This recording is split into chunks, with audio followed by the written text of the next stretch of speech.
2008 সন থেকে 2017 সাল পর্যন্ত 21শে ফেব্রুয়ারি যেভাবে লিখিত থাকবে শরণার্থ করে, তেমনি 5ই আগস্ট 2024 সন ইতিহাসে আওয়ামী জাহিলিয়াত হিসেবে পরিচিত এই আওয়ামী জাহিলিয়াতের আমলে মানুষের মৌলিক অধিকার শুরু করতে চায়।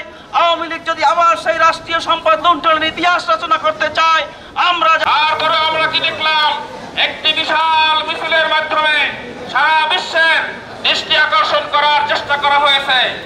আমরা অনুরোধ জানাবো, রূপ দেওয়ার জন্য আজকের যে অন্তর্বর্তীকালীন সরকার গঠিত হয়েছে, সচেষ্ট থাকবেন, দৃষ্টি রাখবেন।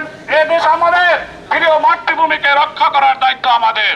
আমরা বাংলাদেশ জাতীয়তাবাদী দল বিএনপির নেতৃবৃন্দ সকলের এক স্পষ্ট নির্দেশনা যে আমরা কারোর সাথে কোনো ব্যক্তিগত বিরোধে জড়াবো না, আমরা